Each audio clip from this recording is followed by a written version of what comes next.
welcome to another episode of the Marketing Corner Conversations, where we talk about marketing, businesses, social media marketing, and this kind of topics.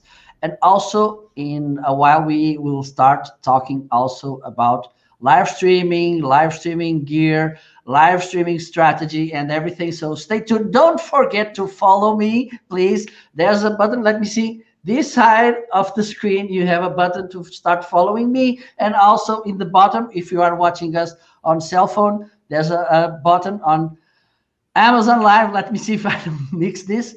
Amazon Live, so you can follow me, okay? And by the way, if you are watching us on Facebook, on LinkedIn, on YouTube, let me see what else, on Periscope, please, I have the link on the description so you can join us on Amazon Live, because I think it will be funnier if you join us on Amazon Live. Okay, so let me know where you are. Let's engage people. Let's talk about a little bit.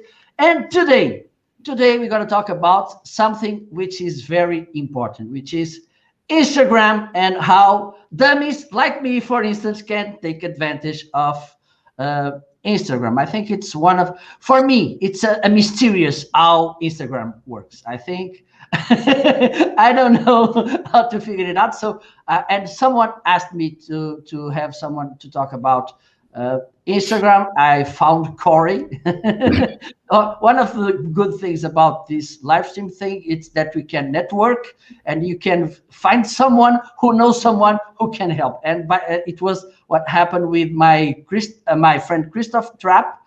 I've seen Corey on one of these shows, and I say, okay, I have someone to talk about Instagram. So let's see who's there. Hello, Arnaldo. How are you? It's nice to have you Hi. here. How are you? So let's bring Corey to the screen. Hello. Welcome. Sunny weather here in Portugal. How is the weather there? First of all, thank you so much for joining me. It's a pleasure. Thank you for having me. So how's the weather there? You know what? I usually say it's great because I live in California, and the weather usually is great. But today I'm looking outside my window and it's like 50 degrees and raining. So you picked the wrong day to ask me. Okay. So next time the weather will be better. By the way, for those of you who are watching us, please make your questions. I think lots of people have questions about Instagram. I think sometimes it's tricky to work with Instagram because it's quite different than every other social media platform. Because, for instance, we don't have the share button. True. It's different. We don't see with who our network is interacting. It's kind of a different way of working. So before starting with that, please, Corey, introduce yourself, and then we can start the conversation, if you don't mind. Okay. Well, I am Corey Walker, and I am the owner president of the Marketing Specialist. So my main business is actually working with businesses to create content for their social media, to do ads for them. I do a lot of copywriting and graphic design, email newsletters. So that's kind of my main business. But then I've also, in the last 3 years, become an author. So I have written 3 books. So there's Instagram for Business for Dummies, the first edition. And then, and that one's more marketing focused and how to use it for your business. And then Instagram for Dummies is just for anyone that's trying to learn Instagram, not necessarily for their business, just more to have it for fun. And then the one that's just out in the last couple months is Instagram for Business for Dummies.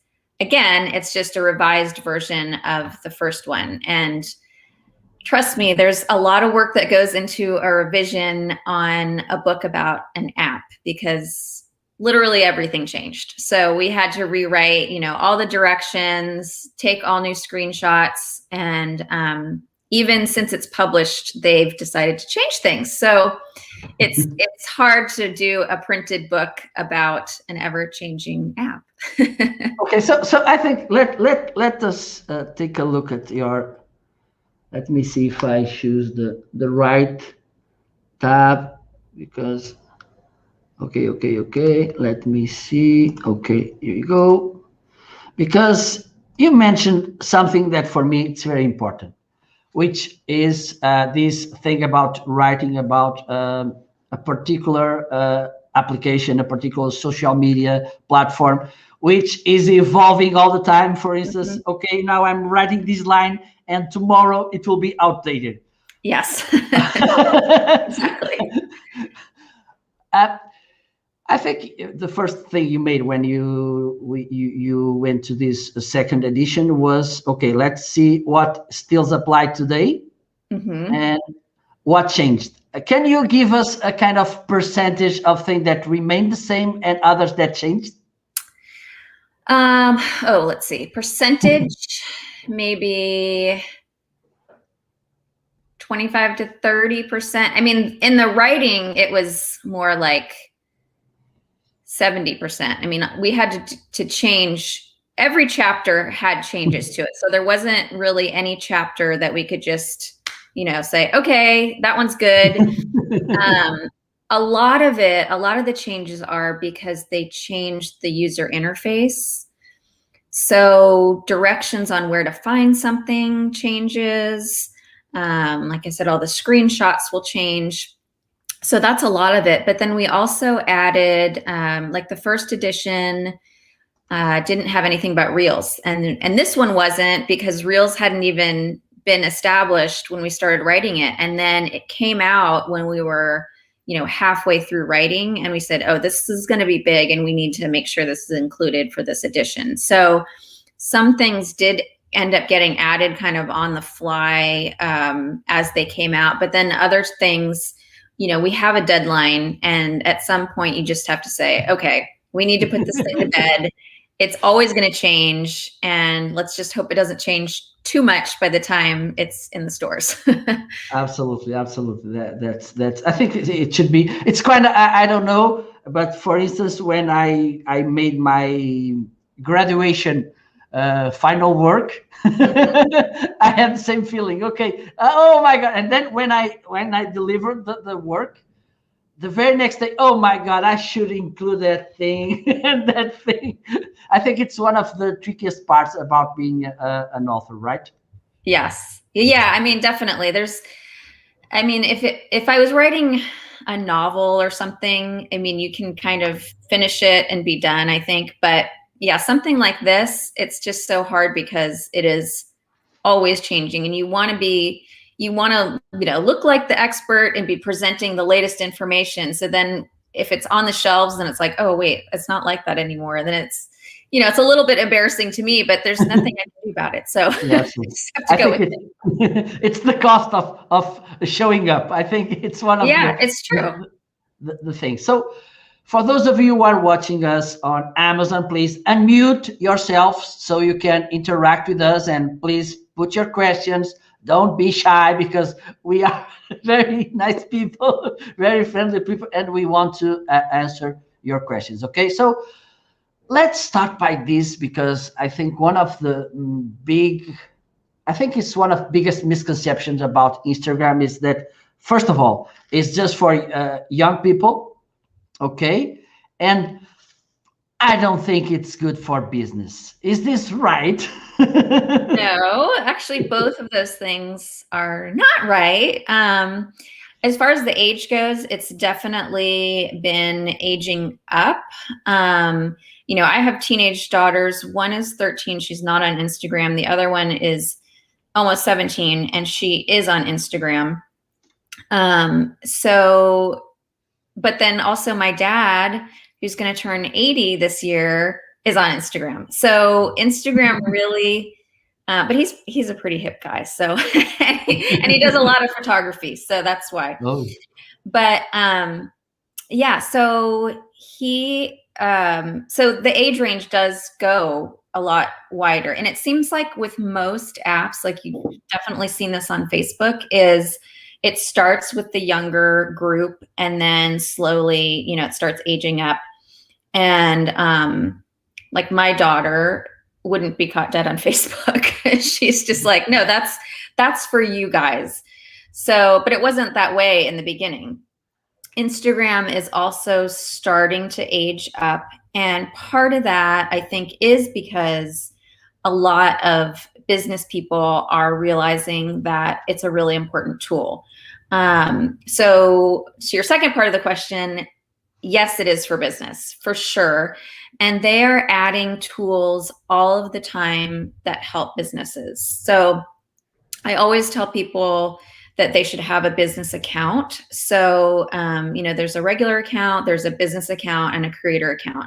For most people, a business account is fine. And so with the business account, you get access to ads, you get access to your insights, which if you're serious about marketing, you should be looking at your insights, and they can tell you more about, which posts are doing well. They can tell you about your ads and, how those are functioning. They can tell you times of day that your audience is there. They can tell you who's there in terms of, male, female, or cities, locations, that kind of thing. So there's a lot of valuable data that you can look at in the insights to inform, what you're going to do next. Not to mention that Instagram is constantly adding new things. So, it started with just the feed. Now there's stories and reels and IGTV and guides. So there's so many different ways that you can get in front of your audience. And if you're smart about it, you'll figure out kind of which avenue is most traveled by your audience and really capitalize on that. But yeah, there's a million different ways. Instagram Lives, there's so many different ways to get in front of people. So I think it's an excellent tool for anyone that wants to promote their business. Well, you just nailed my second question, which was which features would be great for, because I think it's on the Facebook universe, mainly Facebook and Instagram. They are giving us as businesses more features which will help us, helpfully, to take better advantage of our presence. And you told about the insights, the shopping features, the everything that you can have. So, but before, I think one of the main problems is I think it kind of goes in two ways. First of all, okay, I don't know what to post, I don't know what to do, I don't do anything, or I just go to the swimming pool, I just dive on it, and if we don't even see if there's water there. So what's the first thing we should have in mind before going start posting, for instance, on Instagram? Well, I usually recommend, if it's a business, that the very first thing before they start posting is to establish who is going to be doing the posting. So there's a lot of small business people that, they just decide, okay, it's my business, I'm going to do the posting, which is fine if you're really going to do that. But a lot of times, everyone has good intentions and they're like, oh, I'm going to be posting, every day or 3 times a week or whatever it is. And then, you get busy, or it's tax time, or, something happens. And somehow social media is usually the thing that falls to the bottom, because it's not, that thing that's essential to your business to run. So if you know ahead of time that you're that type of person, and if you have a staff, it might be, okay, well, I'm going to say this person, that's a new part of their job function, is they're responsible for creating content and posting X times a week and, reacting to comments and things like that. Or there's a lot of people that hire someone like me, or a bigger agency. I'm just a kind of one-woman shop, but to create content. So like I work with a lot of businesses, and I'm very interactive with them to find out, if they have specials going on, or, what's going on this month. And then so regardless of who's doing the posting, establish, who that is, and then decide on a content calendar is what's really helpful. And that's going to be a good way of guiding, instead of waking up every day and going, Gosh, what can I talk about today? Which, I mean, trust me, I've done that plenty of times myself. But when I'm really doing well and getting things out there, I use a content calendar. If it's, if it's say it's a retail shop and they know, 5 times a year they do these big sales. So put those dates on the content calendar. Think of, what happens each month that's kind of a regular thing that's coming up, and plug some of those things in.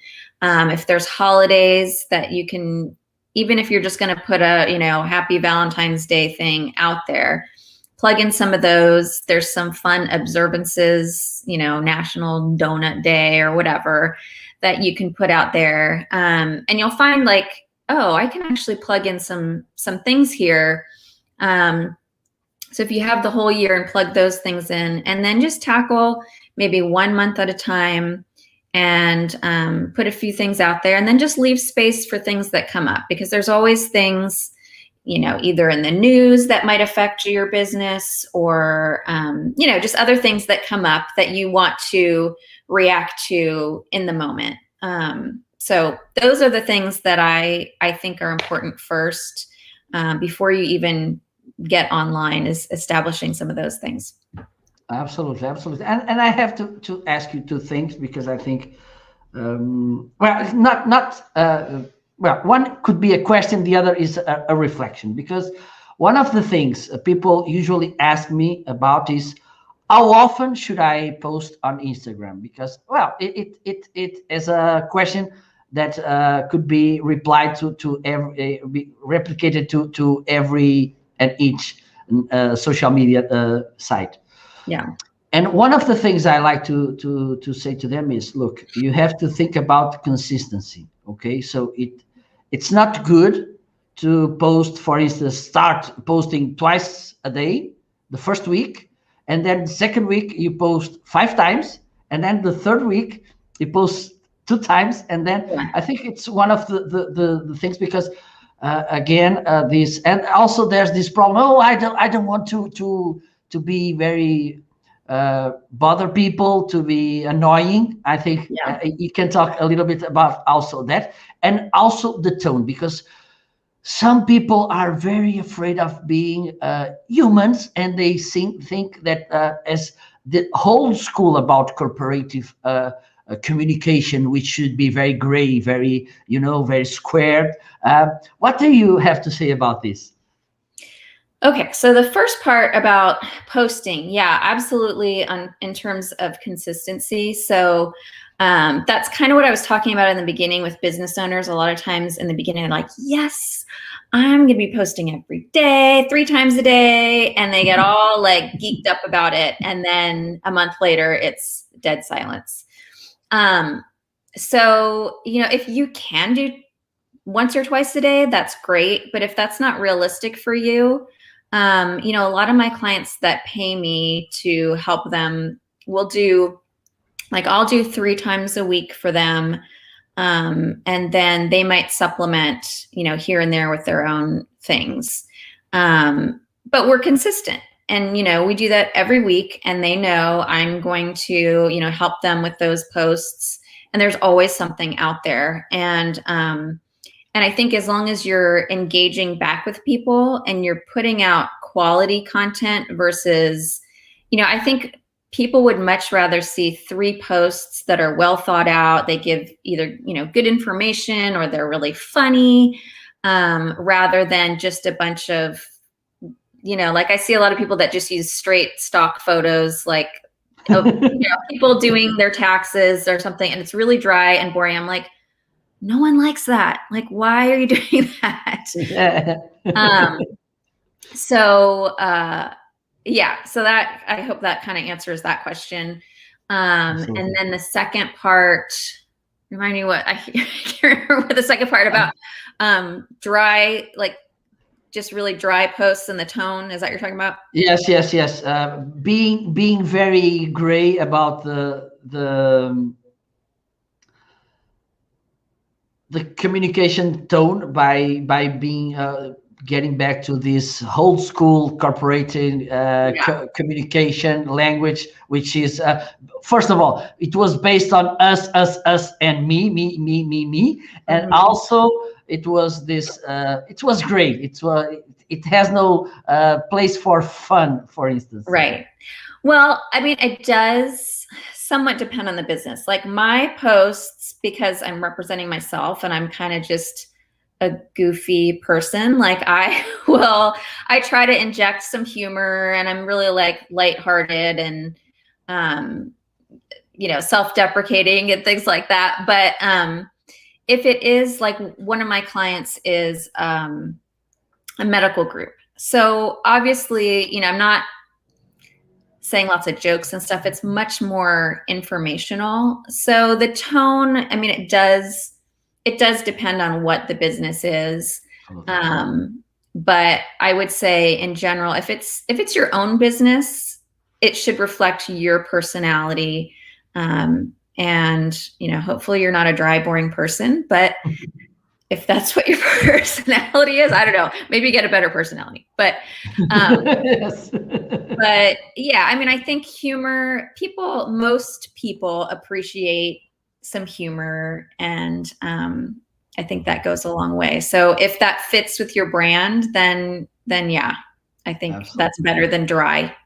Absolutely. So let me jump to the comments here on Amazon. Hola, Sebastián. Bueno, Sebastián, tenemos aquí un problema que es que Amazon solo permite, creo yo, comentarios en inglés. Por lo tanto, lo que tienes que hacer antes de comentar, por favor, es que intentar traducir, porque al final borró tus comentarios. Si puedes, te agradezco, ¿vale? Hola, Raúl. Hello. Welcome, everyone. Don't forget to follow. There's a button on this side. You can follow on the desktop, and on cell phone, you can hit it on the bottom. Okay, nice question about, hello, Marian, welcome. She's asking about how about people who are just starting. So like, what should you do if you're just starting? Is that? Yes. Okay. So I would say, if she's talking about like how to get good content, a lot of times if your business, if you're completely starting from scratch business, then, you're gonna have to do more work. But if you're a business that's been established already, and, you might have some brochures, you should have a website. I always say scour that first and see what you can repurpose into posts. So if you have some information, if you already have a Facebook account, repurpose that as much as possible instead of inventing, fresh from the start. If you are starting from like point zero, just opened your business, I usually tell people, go on Instagram and look at some other accounts that you like. Like, what is it about their account that really attracts you? Maybe it is the tone, the way they speak. Maybe it's certain colors or certain imagery or a certain vibe. See what really appeals to you. And then also go to other accounts within your industry and see what they're doing. And really dive into like looking at their posts and looking at how many people are reacting, and which ones are working for them. So if you say you're like a boutique and you go look at other boutiques, maybe some in your area and some in just different, completely different areas, and look like, oh, you know what, they do an Instagram live every time they have a new shipment of clothes in, and they try on all the clothes, and everyone loves that, and they buy the clothes like straight, online. If that works, well, maybe that would work for your business. So I never recommend like stealing content. That's a no-no. But if you can get some inspiration and see what's working well for others, that's a great way to get started. Another thing, if you don't have, any kind of graphic design background, I always suggest checking out Canva, canva.com.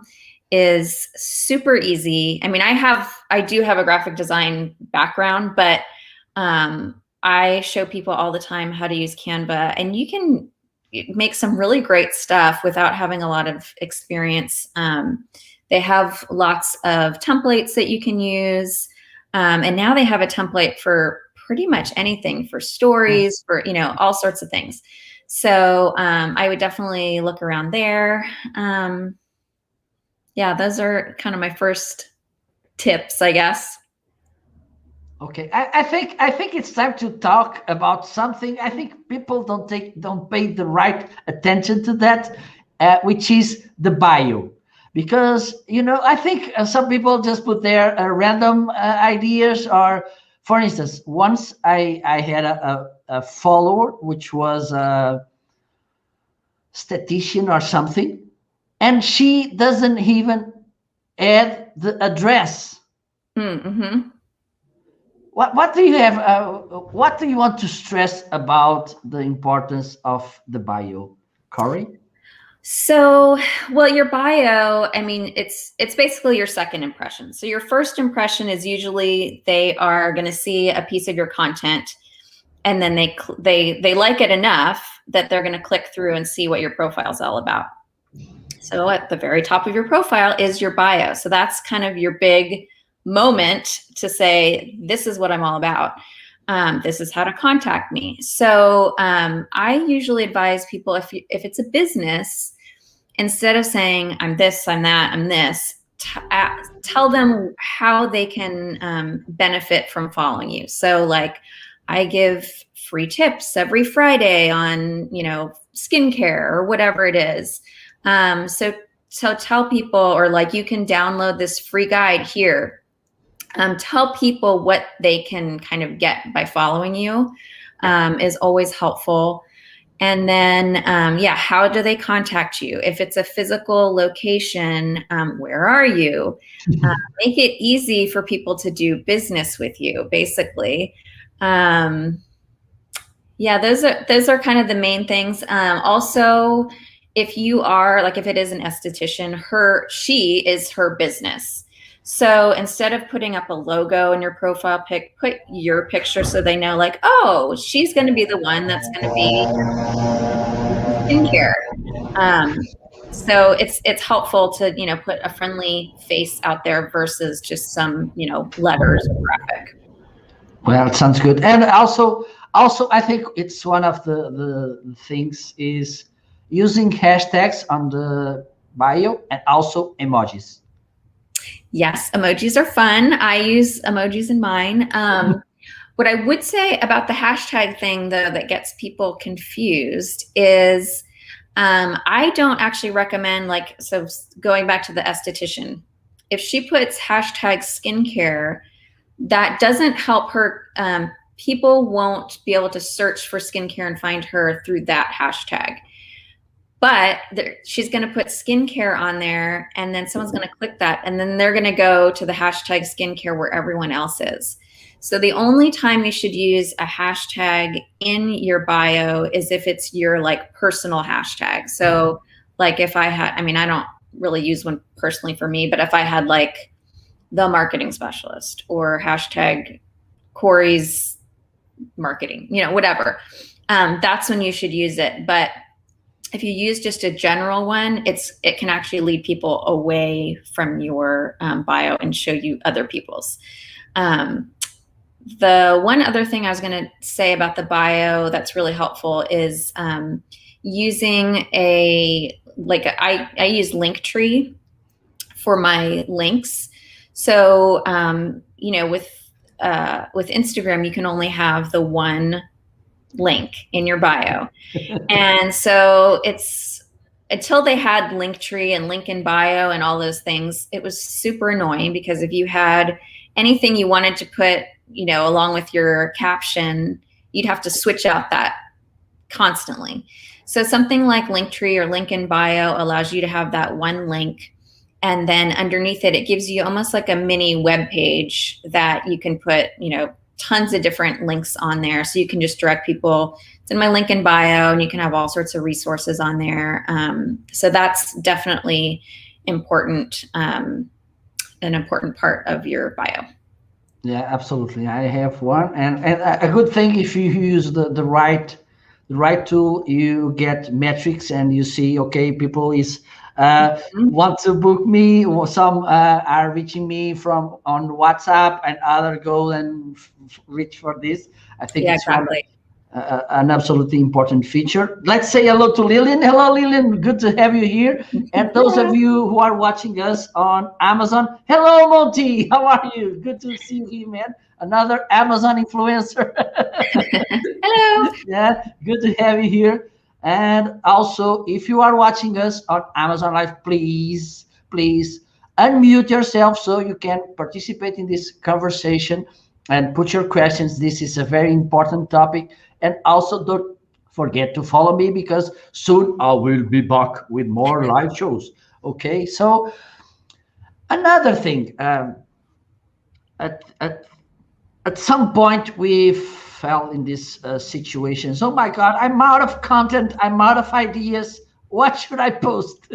Do you have any tricks and tips for people to find, for instance, good topics, good things to share on Instagram? Yeah, one of the things that I like, have used in the past and kind of go back and forth on two apps, Later and Planoly. And both of them, if you put in a hashtag, they show other user-generated content. So that one is a great way if you want to put in, whatever your business is, pick a hashtag that kind of applies to that. You put in the hashtag, and then, yeah, it'll show you all these other accounts that are using that hashtag, so that, the content is along the same vein of what you're looking for. So again, not stealing, but Inspiring. Inspiring. Yes. So that's one way. And I mean, you can do that on your own, really. If you just put in a hashtag on Instagram in the search feature, that same hashtag hub will come up, and you can look at other areas, other accounts that are going to have that hashtag, and it might apply to your business. So that's Perfect. one thing. Perfect. I think it's very useful, and I think this could lead us to the next 1 million question, $1 million question, or maybe $1 billion question, which is, how can I improve and increase the engagement of my publication, and even more important, the following? Because I think it is the 1 billion question on Instagram. Yes, everyone wants to know, how can I get more followers? Yeah, so first of all, I don't usually support, buying followers or anything like that. It's just not worth it. It's a lot of times you get people from like either fake accounts or weird stuff, and it's not usually your target audience. So I don't usually recommend that. So my first tip is just to engage. So go follow a bunch of accounts that you think might be interested. One way is to look at some of your competitor accounts, and you can see who's following them, and you can follow them back, so that they hopefully follow you back. So that's one way. You can look at different hashtags and see, see some of that user-generated content and see who's following those and follow them. But yeah, definitely get out there and start following people, because that's your first step in getting people to follow you back, so that they know you're out there, and they're going to see that in their notifications that you followed them, and hopefully they'll find your content interesting enough to follow back.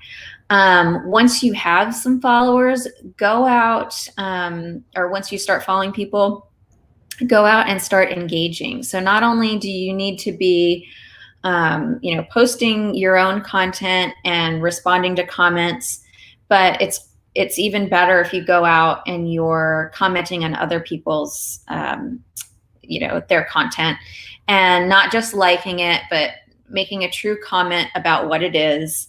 One thing that I see sometimes, I haven't seen it quite as much lately, and before it was more when there was more bots out there, but do not I know what you're talking about. yeah, don't just copy and paste the same comment on like 50 accounts. I had a friend that they were talking about, I think like their brother just died or something. And, you know, someone commented like, cute photo.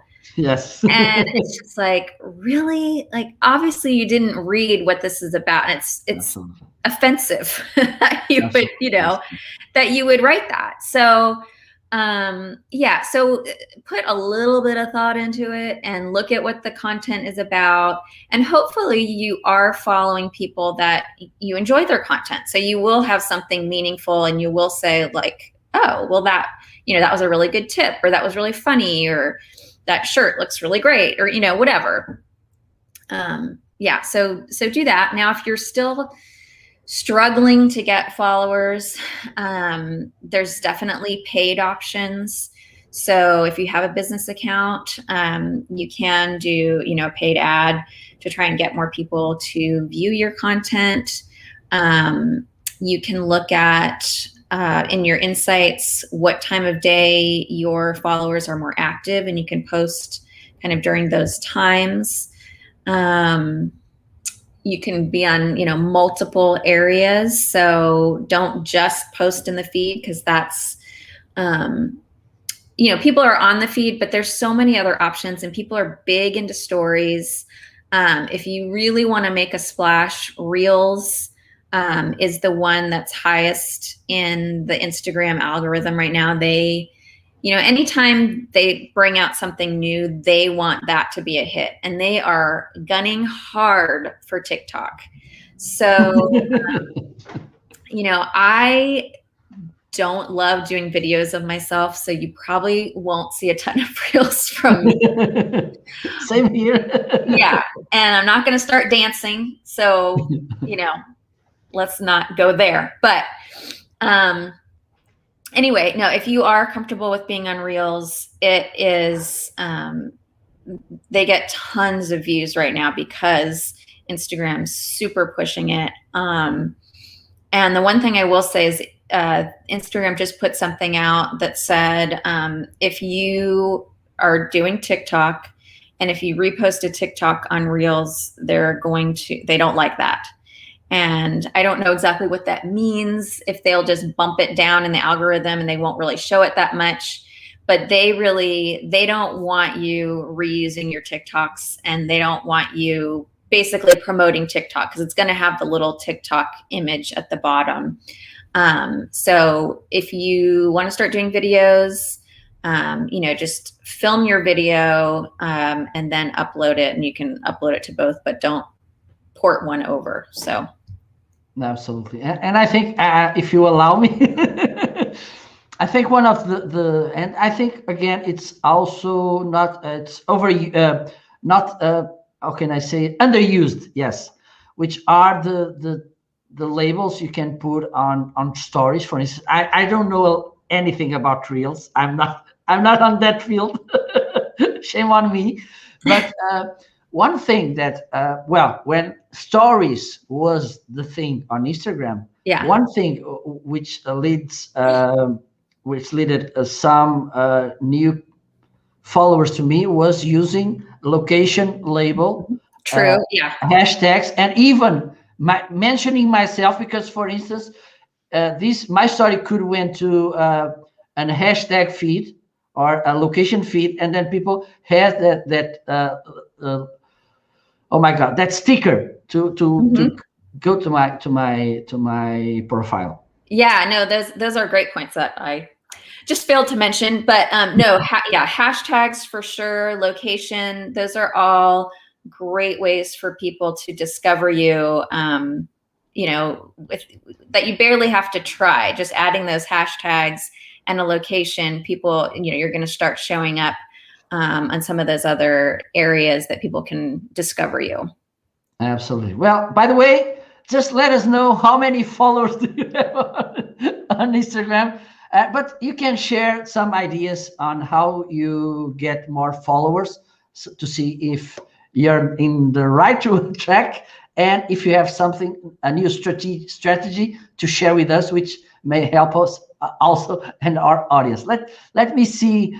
There's this question again, which is important, and you kind of talk about a little bit about this, because we see so many people.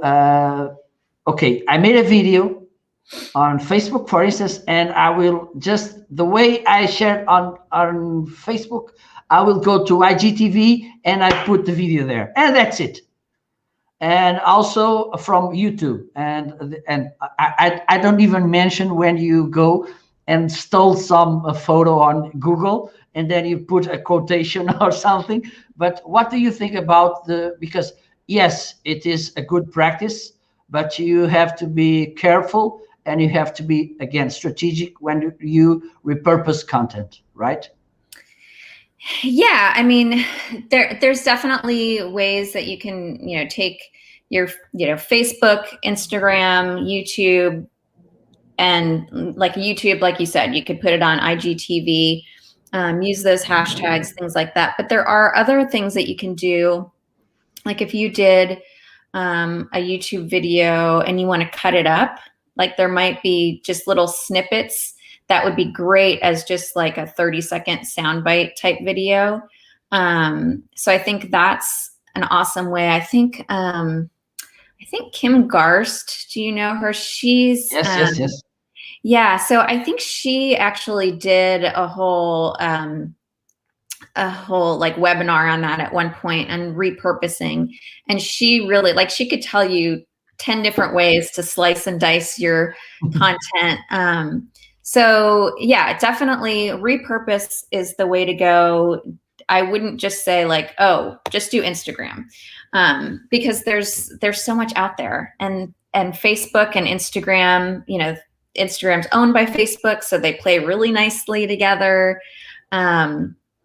So yeah, definitely, if there's a way that you can slice up longer videos into shorter videos, if you can film things in a way that they might work for stories as well as somewhere else. I mean, I know the vertical versus horizontal can make things tricky, but there's some ways you can work around that, or just post a horizontal thing into stories, and it'll just, it'll have the boxes above and below, but at least you're getting your content out there. So I think, did I answer your question? Yeah, absolutely. Okay. And we have a comment here from Lillian. She's saying, we are now trying to move on Instagram platform, I believe, to be known on one platform before moving to the next one. I think it's one of the main problems. Okay, I want to be in all platforms, and if there's a new one shining, okay, I will go there too, and then another one in next week or so. I think it's one of the most challenging things when you're, for instance, when you're an advisor, a consultant, and your customer approaches you and say, look, I want to be also on Clubhouse, and then I want to go to TikTok, and then next week I want to go also to Twitter Spaces. Which advices do you give to people coming with this mindset? Yeah, I mean, unless you have unlimited 24 hours a day to be on all of those places, I don't recommend that. I usually say, like, pick 2 or 3 and really go, hardcore on those. Like for me, my 2 big ones are Facebook and Instagram. First of all, they play nicely together. My target clients are mostly on Facebook and Instagram versus, like TikTok. I can do content that is kind of more one size fits all, that fits on both. So that works well. Now I will dabble on Twitter, and I will put some stuff on LinkedIn, but they're not my 2 main guys. So yeah, I would say pick 2 or 3, get really knowledgeable about those. The other thing is, if you're trying to engage with people, I mean, if you have to check comments on like 6 different platforms, that's all you're going to be doing all day. So yeah, I don't usually say try and be on everything all the time. You can do some of that through like Agorapulse or Hootsuite, or, you can post to multiple platforms, but you still do have to account for the nuances of different sizes and things like that. And like I said, if you're trying to engage on all of those, it's kind of a nightmare, and that's all you'll be doing. So if you have an actual, if you have a business that's not doing social media, then you're not gonna be able to run your actual business, because you're going to be on all those platforms all day long. Absolutely. Well, Lillian she's saying, I tell my clients to pick max 2 and crush it there. 3 Yeah. A lot. Yeah, yeah, 2 is good. If you can crush 2 and you're really out there and that's where your audience is, awesome. Just do that. And then, yeah, every once in a while, like if I'm doing something like, this today, I'll put it on other platforms just to like really get it out there. But as far as, daily content or, even stuff several times a week, you're not going to see me doing that like on Twitter. I don't have the time for it. Absolutely. So let's go to the number 2 $1 billion question, which is there the optimal time to post on Instagram? No. I mean, there's no like universal, like, okay, 3 p.m. on Wednesday is it. It really depends on your audience. I mean, it completely depends on your audience. So if your target is new moms, maybe their perfect time is actually like 2 a.m. when they're, taking care of the baby and nursing. It's like, it really just depends who your audience is. There's certain people that, maybe Thursday afternoon, that's their time. So I never say like, oh yes, everyone should be posting at this time. And if that were the case, if everyone was posting at that time, there'd be so much content clocking everything that your content would just get buried anyway. So, so there is on Instagram, there is, if you go to Insights and Audience, and then I think you scroll down a bit, they do tell you where when your audience is most active. So that's a really good tool to look at. And then you can see like, oh, well, it does say that, there's more people from my audience on at noon on Tuesday, or, whatever it is. And then put some of your more important content on those times. Absolutely. I think it's the good thing to do. And the number 3 which is, how many and which hashtags should I use? Okay, so hashtags. So you are allowed to have 30 max. If you try to do over 30, sometimes people will put a hashtag in the actual caption and then they'll put some below, and they didn't count the ones that were in the caption. So if you try to do over 30, it won't post. So that's it, first of all. I usually put maybe 15. I don't think, as long as you put it down below in the comment, I don't think it's a big deal if you use up to 30. The national or the international, I guess, average is 11. I don't know if that's any better. I think people just run out of hashtags maybe that they think of. But if you can think of 30 that really apply, that's, you can put 30. I just don't like to muck up my caption with all of those hashtags. Now, in terms of which hashtags you should use, I usually tell people to do a mix of big and small. And so what I mean by big and small is, okay, say you're a realtor.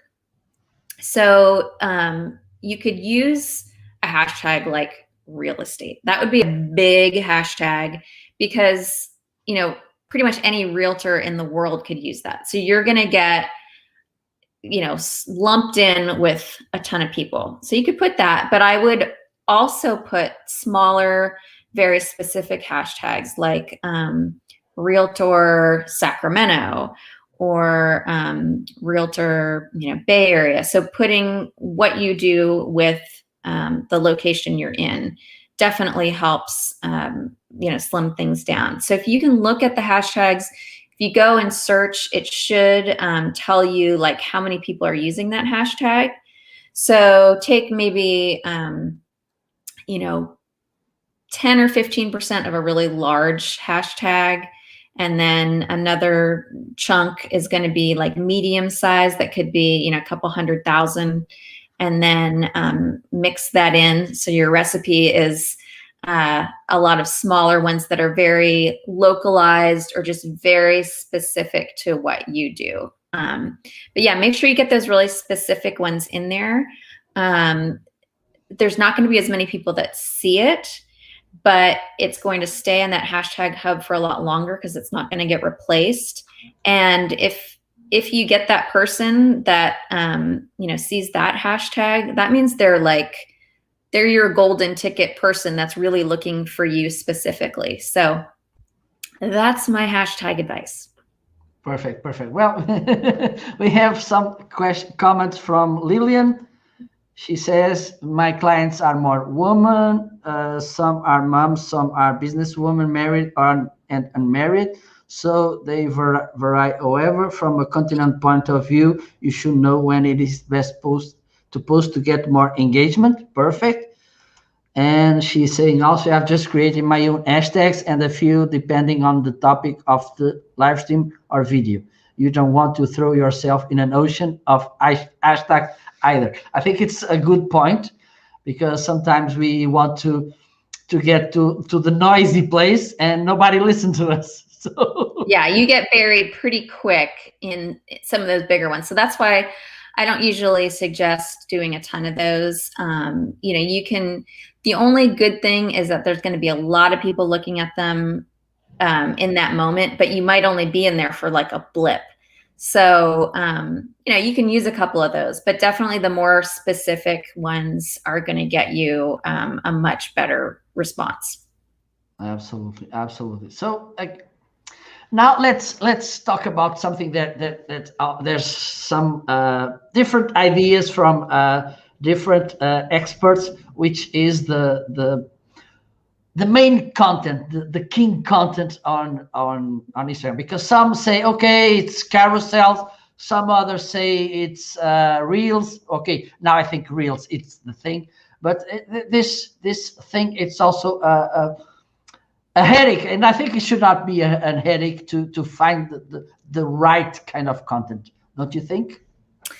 Yeah, I mean, reels is definitely big right now. If you can do that, they are bumping those up in the algorithm, but I know, not everybody has the time to put those together, or they're just not as comfortable with it. But yeah, if you can put some stuff out there on reels, that's good. Carousels do usually perform better than just, one static post. And it's nice when I've seen a lot of people do kind of almost like a story within a carousel. So it's like they'll have some information and then like an arrow and that kind of is helping to guide the conversation within the reel to get them to go to the next one. Those are really good. Stories are still huge.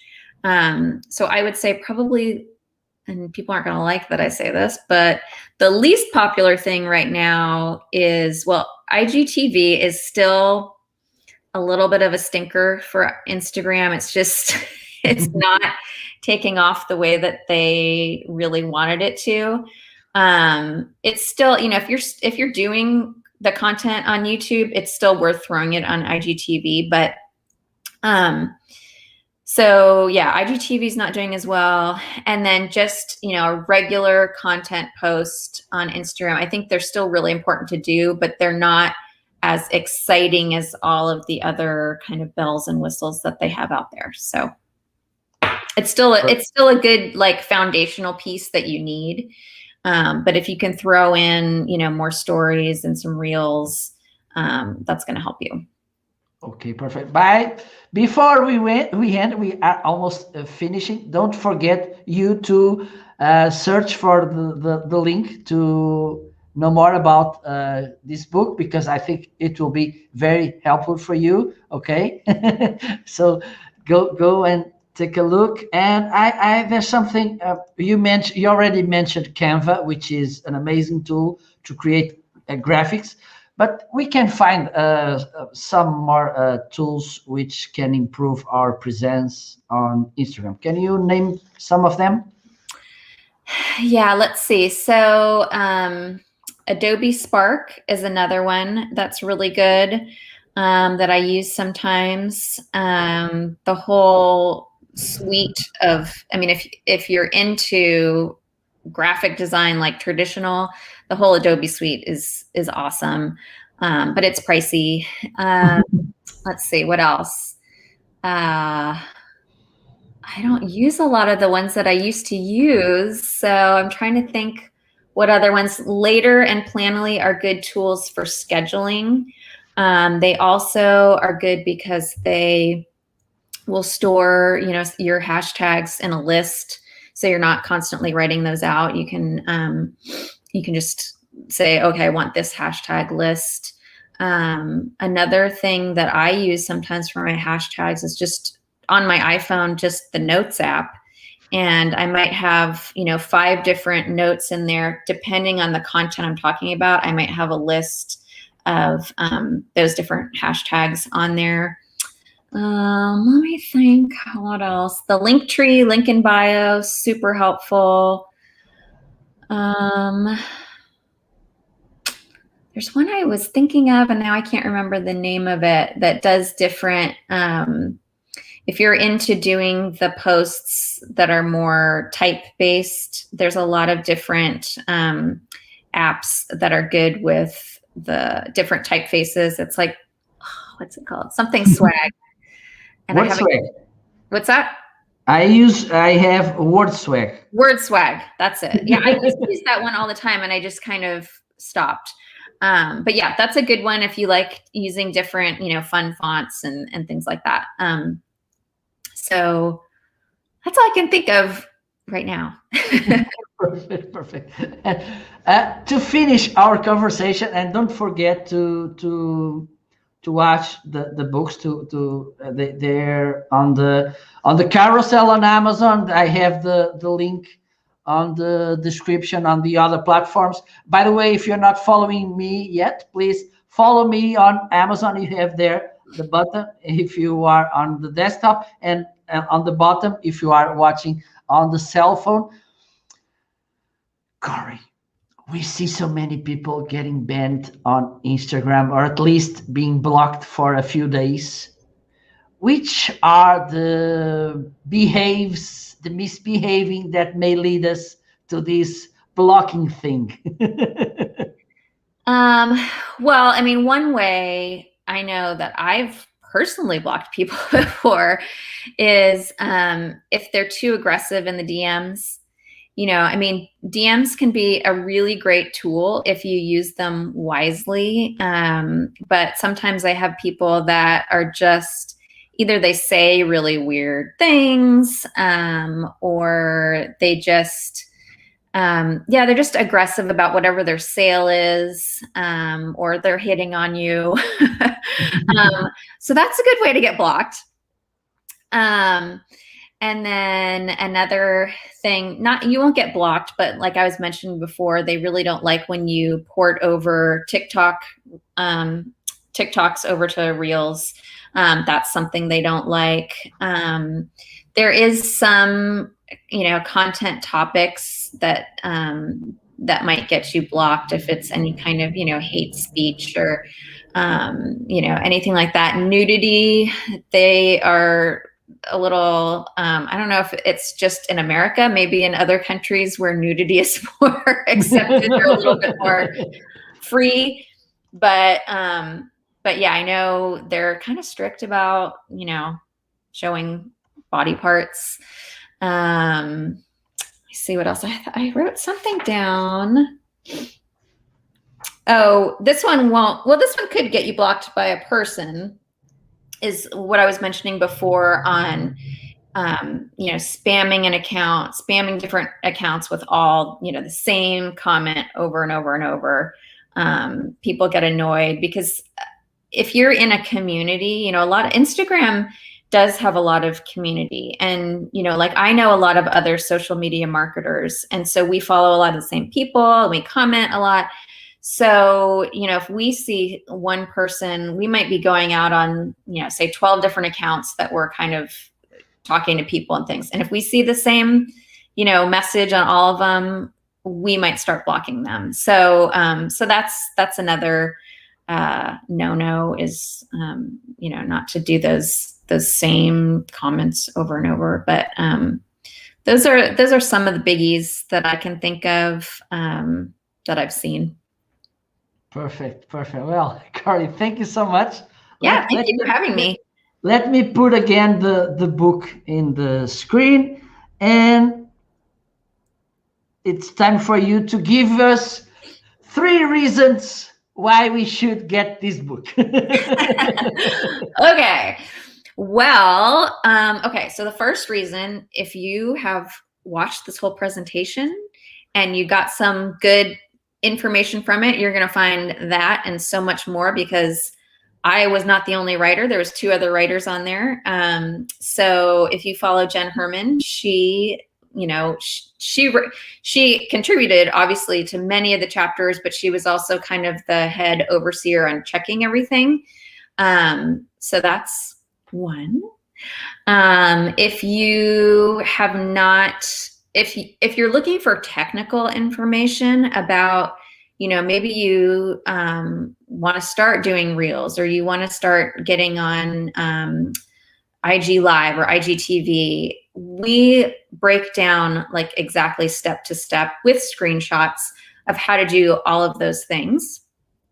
Third, it's a really good just general marketing book. So I wrote a few of the chapters that are just on marketing, and they talk about how to market on Instagram, but they also just give you some good background on what good content is, and what how you should use good lighting, and things like that are just, they're not going to be just Instagram specific. They're going to help you with all of your social media. So I think you gave good reasons, I have to highlight those you talked about now, because one of the things I like to do on my trainings, even though it's about LinkedIn, live streaming, Facebook, wherever, it's to start by a marketing background, okay, back to basics sometimes, because this is evergreen. I think it's also important to have this in mind when you buy a book. Okay, there's some pieces of the book that maybe sooner or later will become outdated.